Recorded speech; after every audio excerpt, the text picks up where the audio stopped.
किया मैसेज इंतजामिया ने किया। हमने अब कहाँ जाना है, कौन लेगा हमें? हमें कोई नौकरी पे रखेगा? हम ओवर एज हो गए, हमारे 4-4 5-5 बच्चे हैं, कहाँ जाना हमने? तो इधर ही मरेंगे। यहाँ तो अगर हमारे कॉन्ट्रैक्ट इतने महंगे हैं तो फिर दे दें हमें, हम अगर महंगे आप तो कॉन्ट्रैक्ट संभाल लें अपने। IMF से थोड़ा बजट इनके लिए भी ले लें, तो 3-4 अरब डॉलर इनको मिलना है माना, वो भी ले लें, कोई मसला नहीं। और भी मेरी 8 साल की बेटी है, वो एपिलेप्सी की पेशेंट है, जिसको मिर्गी कहते हैं। अब उसकी मेडिसिन 2 टाइम जानी होती है। मैं खाना खाऊं ना खाऊं, मेरे घर वाले खाएं ना खाएं, बेटी को मैंने मेडिसिन ला के देनी है। बताइए मैं कहाँ से लेके आऊं? 8,000 की महीने की मेडिसिन है, मुझे स्टोर वाले मेडिसिन देनी बंद कर दी उन्होंने। आपको नहीं पता मिर्गी क्या होती है? ये साफ खड़ी इनसे पूछे। जब दौरा पड़ता है तो सारा घर बेबसी में हो जाता है। मैं कहाँ लेके जाऊं? मेरे घर में इतने वसाइल नहीं है कि मैं कुछ बेच के अपनी बेटी का इलाज कर लूं। ऊपर से कह रहे हैं कि यहाँ ना आए। भाई हमें मार दें, अगर हम अपने राइट पे गलत हैं तो हमें क्यों एक दिन मार के हमारी जान छुड़ा दें? हमारा गुनाह क्या? हमें गुनाह तो बताएं। 2 महीने से हमें सैलरियां नहीं मिली, और जो मरियम ने ऐलान किया था 37,500 सैलरी है, उसमें भी 33,000 हमें मिलता रहा। 2 साल हो गए हैं और वो भी 2 महीने से बंद हो गया है। हम तो कम पैसों में भी अपना गुजारा करते रहे कि यार हमारी जॉब तो है ना। अब हमारी जॉब नहीं है तो हमने कहाँ जाना है? कुछ है वो बरकरार रहे, हम कहीं नहीं जाएंगे, हम और हमारा कहीं जाने का कोई इरादा नहीं है। तो मरियम नवाज साहबा से हमारी अपील है, हाथ जोड़ के कहते हैं खुदा के लिए हमारे ऊपर रहम कर दे, हमारे कॉन्ट्रैक्ट बहाल कर दे। हमारा और कोई भी नहीं है, अल्लाह के सिवा और इसके सिवा हमारा कोई नहीं है।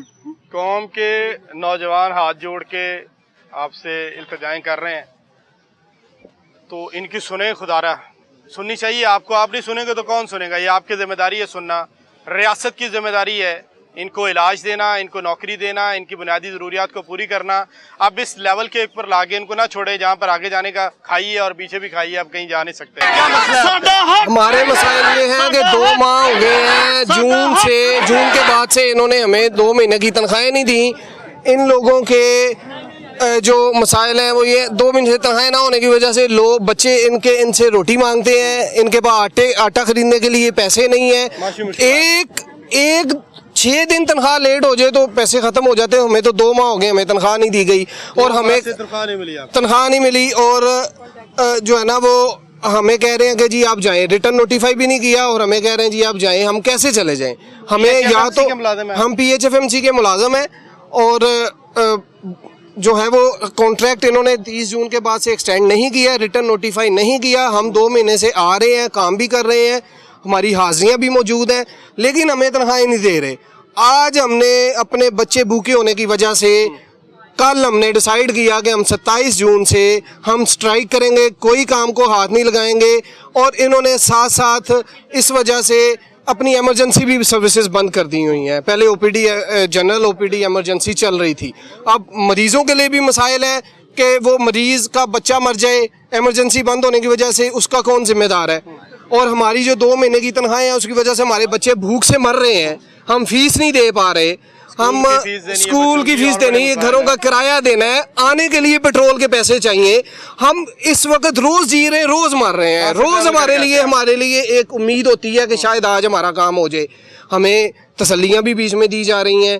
कहा जा रहा है जी, पिछले महीने भी 1 महीना पहले भी हमने ये 1 दिन की स्ट्राइक की थी, लेकिन अभी हमारा प्रोटेस्ट उस वक्त तक है जब तक हमारे मसाइल गवर्नमेंट ऑफ द पंजाब हल नहीं कर देती।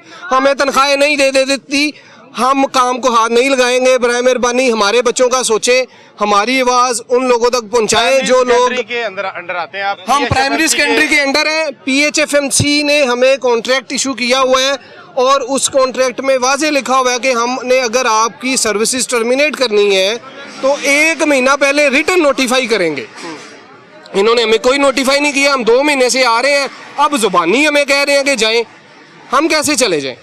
हम 2 महीने भी बुला दे। मैं